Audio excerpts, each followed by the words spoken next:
tarde, boa noite. Aqui é o professor Tiago, de Física, do IFES Itabaiana. E dando continuidade a esse preparatório para Olimpíadas, para o BFEP, vamos resolver agora a questão 8 da prova nível B, daí o nome B8, da UBFEP 2024 da primeira fase. E aí eu vou aproveitar essa questão para explicar sobre gravitação de Newton e leis de Kepler, tá bem? Então vamos lá. Lembrando que o tema da prova era a realidade alternativa, não é isso? Então, bem interessante, que se fosse uma prova de ficção científica. Em uma realidade alternativa, na órbita da Terra, existe outro planeta igual à Terra, desde sua formação. Então, essa é a realidade alternativa, de que na órbita da Terra existe outro planeta com a mesma, desde a formação. Toda vez que um desses planetas está no afélio, esse nome aqui é importante, o outro está no periélio, também é um nome importante aqui, tá bom? De tal forma que eles nunca se encontram. Eles nunca se encontram, então tá massa, um não vai colidir com o outro, tá bem? Considerando a situação inicial que está representada logo abaixo, qual é a situação inicial? Essa daqui, certo? Qual a situação seguinte, ou seja, após? Então aqui seria um tempo inicial e um tempo posterior, né? Então o seguinte é um tempo posterior. Então qual a situação seguinte para esse par de planetas nessa realidade alternativa? Aí tem aqui 4 opções: situação A, situação B, situação C, situação D, né? Claramente é uma questão conceitual, sem envolver contas, né? O que é bem interessante. Então é claro que isso daqui representa o Sol, né? A estrela, e aqui seria uma Terra 1, e aqui seria uma Terra, e aqui seria uma Terra 2. Terra 2, certo? Igualzinho à Terra. Então, mesma massa, tudo igualzinho, né? Só muda que quando um está no afélio, o outro está no periélio. Pronto. Então, vamos começar a explicar um pouco sobre isso, tá bom? Então, vamos lá. Primeiro ponto importante aqui é esse negócio de afélio e periélio. Então, afélio é o ponto na órbita onde o planeta está mais afastado do Sol. Então percebe que a órbita ela não é uma circunferência, a órbita é uma elipse, como se fosse uma circunferência um pouco afastada. Então nesse ponto aqui é o afélio. É quando o planeta está mais longe da estrela, tá bom? E aqui o periélio, tá bom? Quando está mais perto da estrela. Então, afélio é o ponto da órbita. A órbita é essa trajetória que o planeta faz em torno da estrela, tá ok? Em que o planeta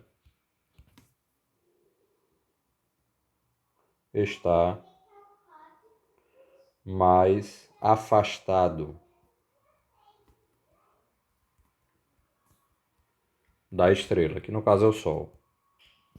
Mas isso vale para um planeta também em um outro sistema solar aí do universo, né? Esse universozão aí.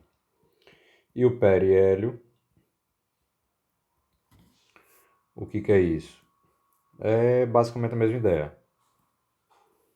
Só que em vez de ser o ponto em que a estrela está mais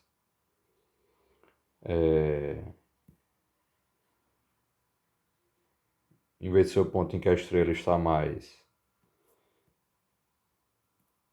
afastado, é o ponto em que a estrela está mais perto.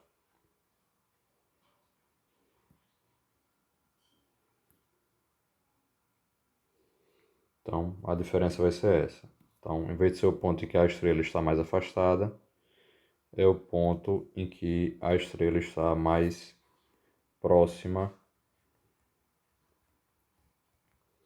em que o planeta está mais próximo, perdão,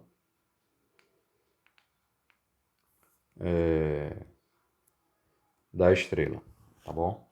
Então, quando uma Terra está no periélio, a outra está no afélio, tá bom? E aí, só baseado nisso, a ideia é entender, numa situação seguinte, então, no tempo T1 posterior, como que estará, né? Então, vamos comparar essas 4 situações aqui. Então, a situação inicial estava mais ou menos assim. Deixa eu ver se eu acertei a linha. Não, a linha ficou bastante torta.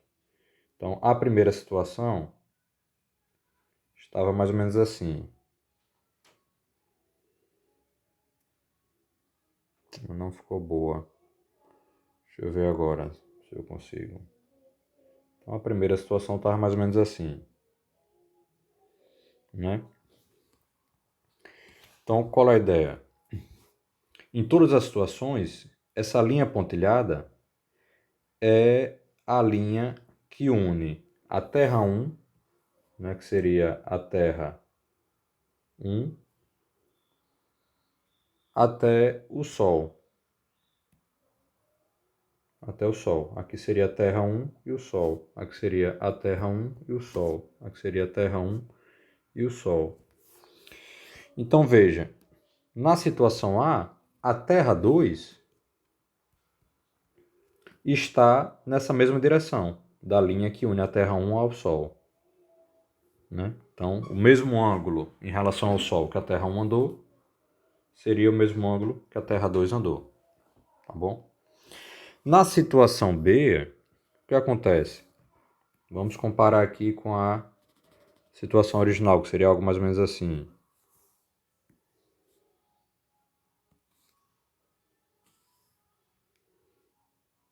Pronto. Então, na situação B, repare só, a Terra 1 andou nesse sentido e a Terra 2 no sentido oposto. Então, qual é a tendência? Eles vão colidir em algum lugar por aqui. Então, a situação B não está certa. A situação B está errada. Porque a questão fala que eles nunca se encontram, né? Então, na situação B, claramente eles vão se encontrar, certo? Agora, na situação A, C e D, não. Não está claro isso. Ó. Então, vamos sempre comparar com a situação original, beleza? Pronto. Então, veja, na situação A, C e D, uma terra anda em um sentido, a outra anda no outro. Uma terra anda em um sentido, a outra anda no outro. Uma terra anda no sentido, a outra anda no outro, né? Então, isso é condizente com elas não se encontrarem, né? Agora, qual a diferença entre elas? Na situação A, a Terra 2 está andando o mesmo ângulo que a Terra 1 em relação ao Sol. Na situação C, a Terra 2 andou um ângulo menor. Você vê que a Terra 2 aqui, ela não chegou ainda na linha que dá a direção da Terra 1 ao Sol. E na situação D, a Terra 2 passou dessa linha, né? Então a diferença é essa. O que vai acontecer? A Terra 2 tem que estar na mesma direção que a Terra 1? Tem que estar um pouco antes ou tem que estar um pouco depois? Essa que é a coisa que vai ser discutida aqui, tá bom? Então, vamos discuti-la.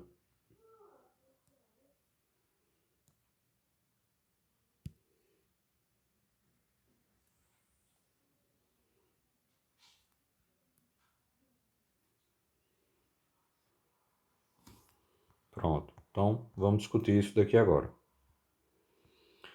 Bom, então vou aproveitar essa questão para discutir um pouco sobre gravitação de Newton e leis de Kepler, tá bom? Então, vamos discutir um pouquinho sobre gravitação de Newton, aquele Isaac Newton das leis de Newton, e leis de Kepler, tá bom? Então, vamos lá. Essas leis de Kepler, né, foram publicadas em 1600 e pouco, acho que 1609, alguma coisa assim, por Kepler, certo? E são leis empíricas, ou seja, feitas a partir de observações astronômicas.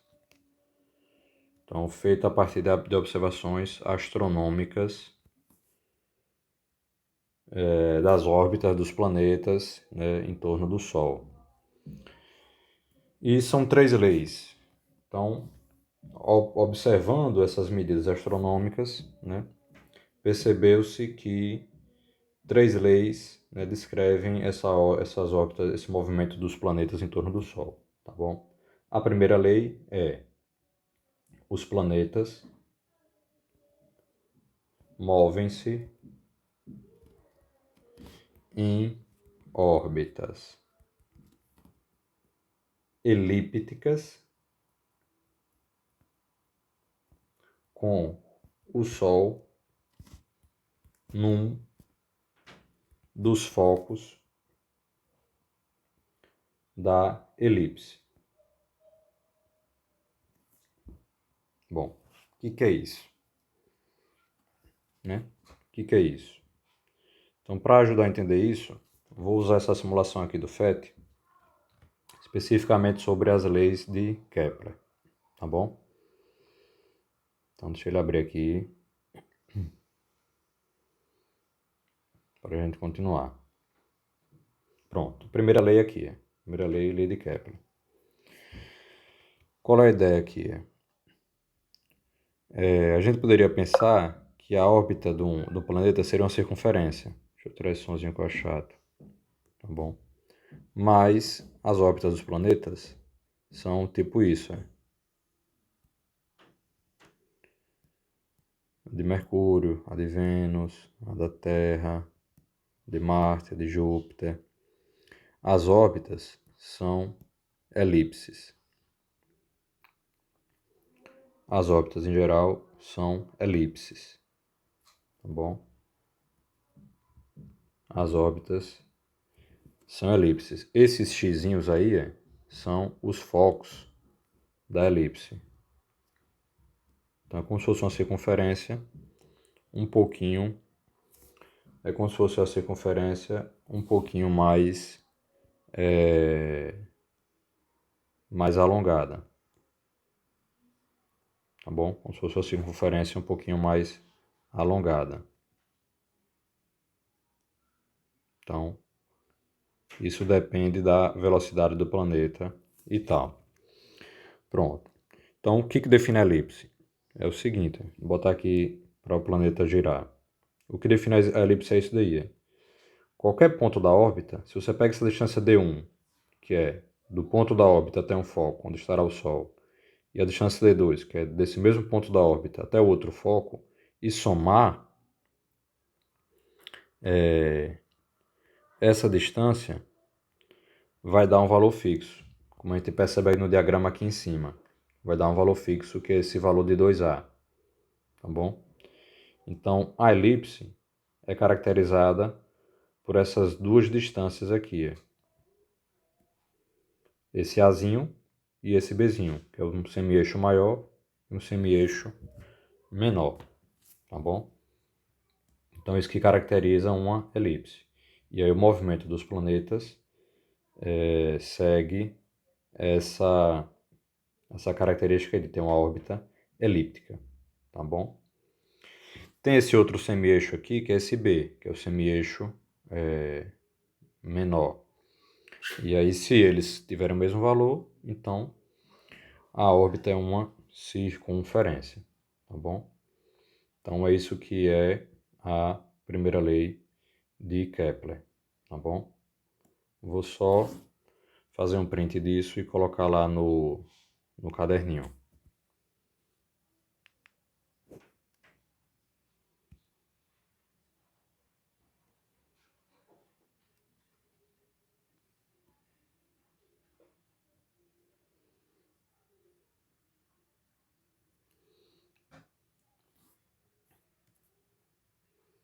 Pronto. Então, essa figura aqui vai ilustrar bem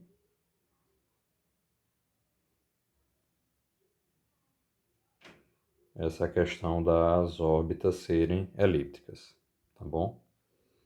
Pronto. Aí tem a segunda lei de Kepler, que é chamada de lei das áreas. A primeira seria a lei das órbitas, tá bom? Das órbitas.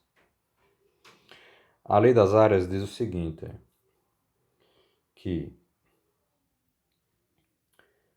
a linha que une, né, o que liga o planeta ao Sol ou à estrela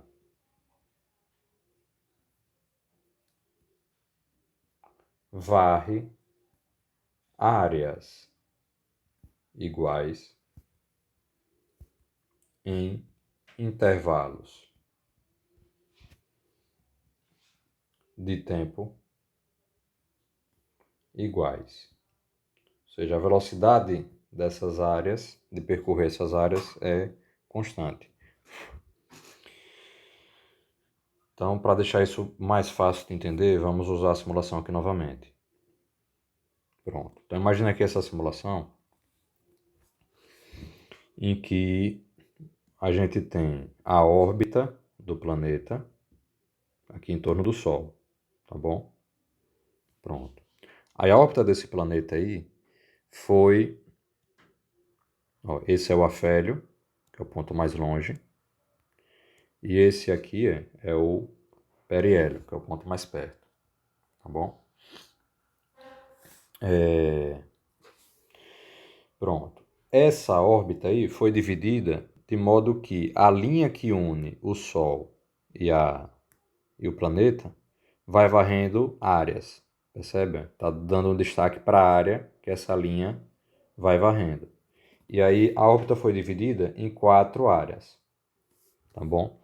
Então cada área aqui está com 1,67 unidades astronômicas ao quadrado, que é um valor de área aí pertinente para planetas, tá bom? E aqui é listado o tempo que o planeta leva para percorrer cada uma dessas áreas. Então, como as 4 áreas são iguais, são percorridas no mesmo tempo, né? 0,46 anos terrestres. Tá bom? Não é o ano do planeta, é o ano terrestre aqui. E se eu dividisse em mais áreas, por exemplo, em 6 áreas, ó, então essa linha que une o planeta ao Sol vai varrendo áreas de mesmo tamanho, sempre no mesmo tempo, tá bom? Agora o que acontece? Perceba que quando o planeta está passando aqui pelo afélio, ó, ele vai passar agora pelo afélio, ele vai ficando mais lento, certo?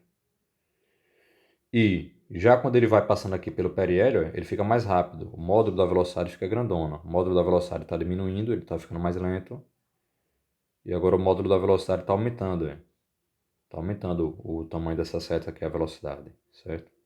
Então qual é a ideia aqui? A ideia é o seguinte, pense, deixa eu dar pausa aqui em algum lugar. Pronto. Pense essa área aqui, pense essa área aqui. Como aqui o planeta está mais longe, essa área vai ter um ângulo pequeno aqui, tá bom? Já quando o planeta estiver aqui mais perto,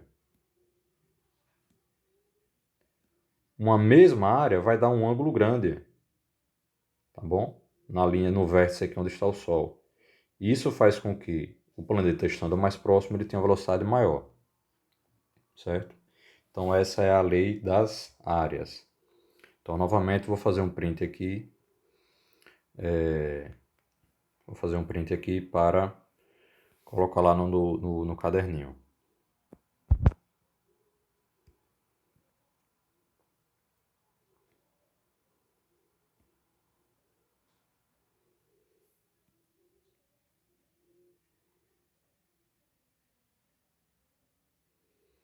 Pronto, fazer um print aqui e colocar lá no caderninho para ficar organizadinho.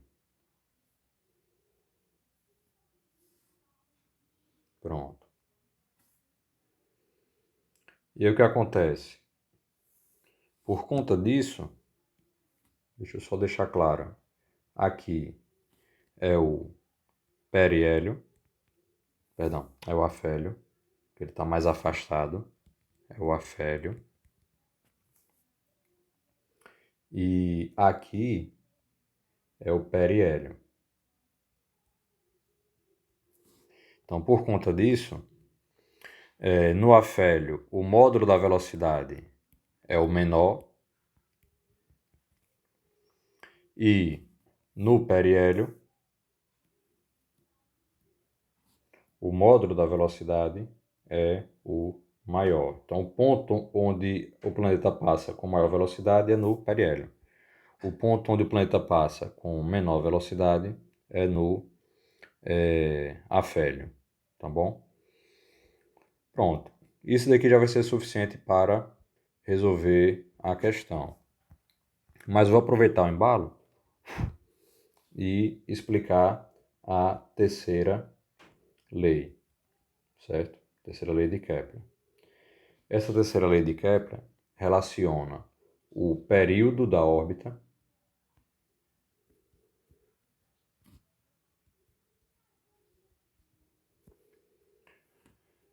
com a distância do planeta até o Sol, certo? O período da órbita a gente chama de T. Por exemplo, para o planeta Terra, o período é aqueles 365 dias e um quarto de dia, né? Que é o que a gente chama de um ano terrestre. Então, essa terceira lei, a gente vai entendê-la aqui. Você pode, para cada planeta, contar quanto tempo demora para dar uma volta. Entendeu? Você pode contar quanto tempo demora para dar uma volta. E marcar isso aqui num gráfico. Então, esse eixo vertical é o período, esse eixo horizontal é o A, que seria aqui o semi-eixo maior. Tá bom?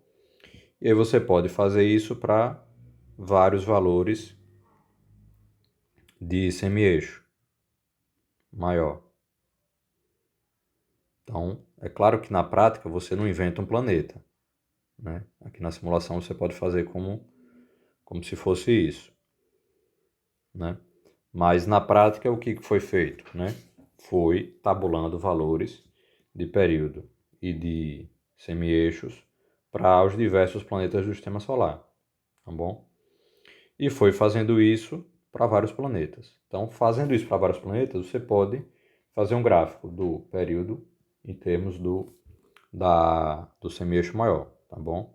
Então, se eu ficar brincando aqui com essa elipse, o pontinho aqui no gráfico vai mexendo. Então, vai descrevendo todo um gráfico, tá bom? Vai escrevendo aí todo um gráfico.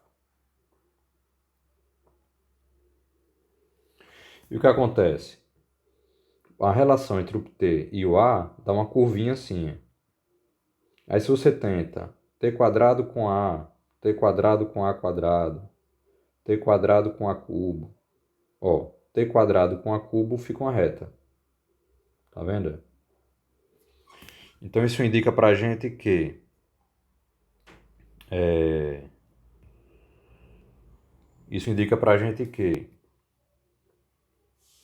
T ao quadrado é diretamente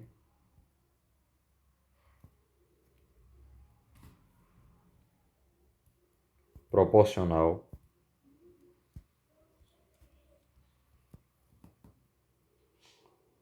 ao cubo.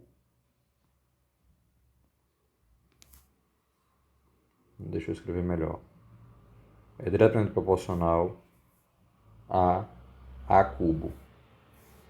Então, vamos só dar nome aos bois. Esse t quadrado, quem é ele? É o quadrado do período da órbita. E quem que é esse a cubo? Esse a cubo é o cubo do semieixo maior, né? da elipse que descreve a órbita do planeta, tá bom? Então essa é a terceira lei de Kepler, tá bom?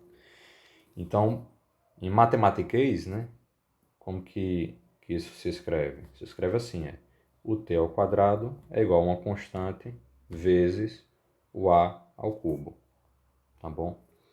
E essa constante, ela não depende da massa do planeta. Depende da massa da estrela. Então, por isso que essa lei vale para diversos planetas aqui no sistema solar. Cada planeta tem uma massa, mas o Sol tem a mesma massa, então a constante é a mesma para tudo. Tá bom? E você pode usar isso, por exemplo, para medir a massa do Sol. Não faz sentido você botar o Sol em cima da balança. Então, esse é um dos jeitos, né, que se tem para medir as massas dos planetas, das estrelas, etc e tal. Tá bom? Então, a partir de dados observacionais astronômicos, deixa eu só manter o padrão e pegar uma figurinha lá da simulação, né? Então, a figurinha que eu vou pegar vai ser essa aqui, ó.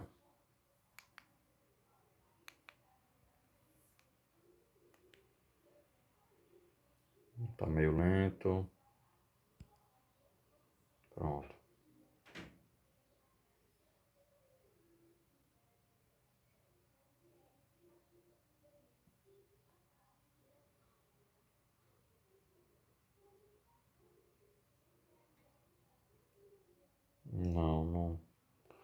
Não ficou como eu queria, não.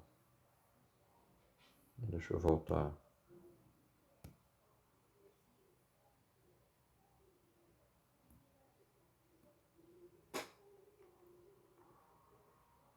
Pronto, agora vai ficar como eu queria. Pronto. Então, o ponto é esse. Fazendo um gráfico de t quadrado contra o semieixo maior ao cubo, se tem uma reta, então, mostrando que eles são diretamente proporcionais entre si, certo? E só para deixar claro, se chegar aqui na simulação e mudar a massa da estrela, você vê que a inclinação daquela reta muda. A inclinação aqui da reta muda. Então, mostrando que a massa da estrela é que determina essa constante de proporcionalidade, tá bom? Pronto. Então, com isso já dá para a gente resolver a questão, tá bom? Mas eu estou querendo aproveitar a questão para explicar um pouco sobre gravitação, certo? Então, essas três leis foram obtidas empiricamente, ou seja, experimentalmente, a partir de observações astronômicas, né? A das órbitas, que são elipses, eu já expliquei o que é uma elipse. A lei das áreas, né? Que implica em que o planeta está mais rápido quando está mais perto do Sol e mais lento quando está mais longe do Sol. E esse dos períodos, né? Que tem uma relação entre o quadrado do período, uma relação de proporcionalidade entre o quadrado do período do planeta, da órbita do planeta e o semieixo maior, o cubo do semieixo maior, tá bom? E aí por volta de 1680 e pouco, acho que 87 por aí, Newton publica, né, o Principia. Newton publica o Principia. E aí nesse Principia,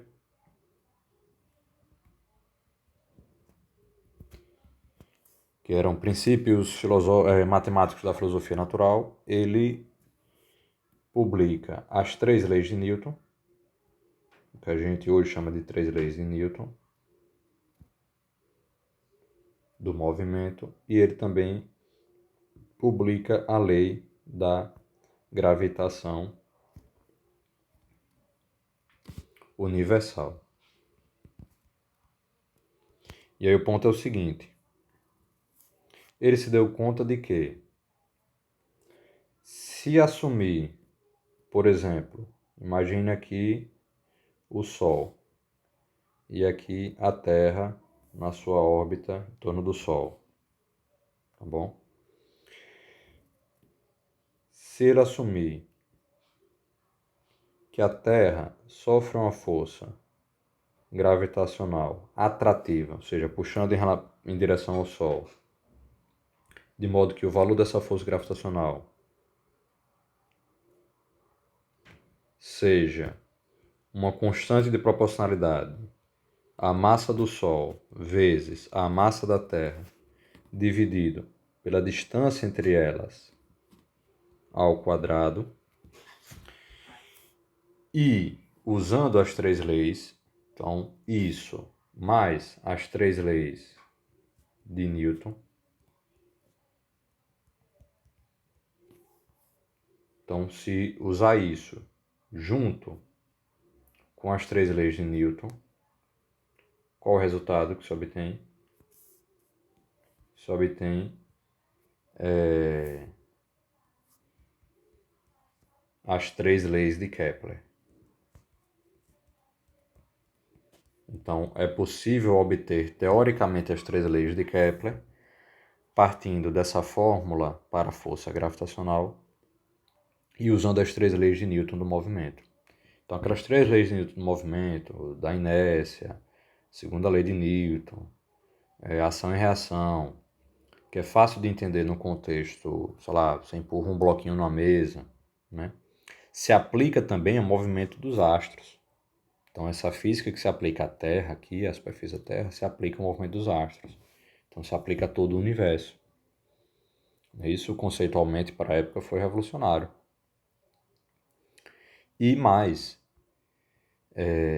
usando as leis de Newton e essa lei de Newton da gravitação, se obtém as 3 leis de Kepler, que já era conhecida, que já sabia que era verdadeira, porque elas foram obtidas empiricamente.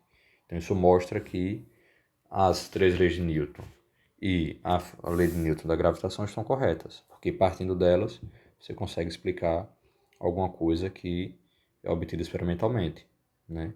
E essa foi a primeira explicação para as 3 leis de Kepler. Então, com isso eu reviso gravitação universal, né, as leis de Newton e as leis de Kepler. E agora sim a gente pode voltar para a resolução da questão, tá bom? Então vamos lá. A situação inicial é essa, tá bom?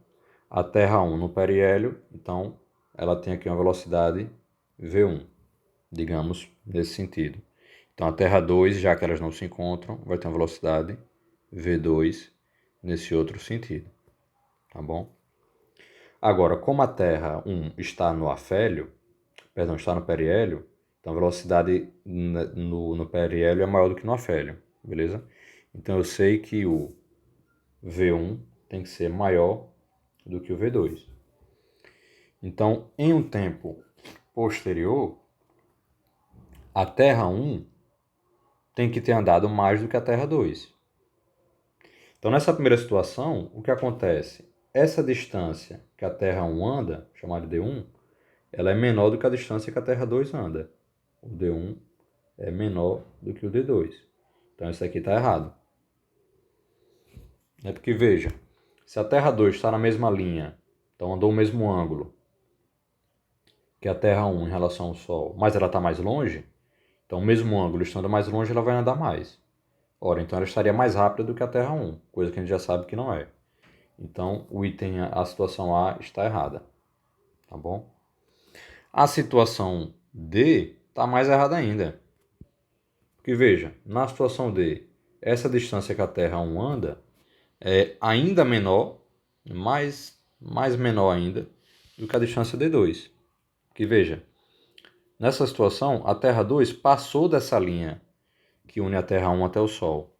Então, nessa situação aqui, o D1 é menor do que o D2, né? E a gente sabe que é para ser o contrário. O D1 é para ser maior que o D2, então isso aqui também está errado. A única que está fazendo sentido é essa, que aí o D1 e o D2 têm o mesmo tamanho. Não necessariamente o mesmo tamanho, mas o D2 é menor que o D1, né? Porque quem tem que ser igual é essa área aqui. Essas áreas têm que ser igual, têm que ser iguais, pela segunda lei de Kepler. Então, necessariamente, o D2 tem que ter andado um ângulo menor, a Terra 2 tem que ter andado um ângulo menor do que a Terra 1. Então, a resposta correta é essa situação C, que é o item C. Então, essa é a resposta correta.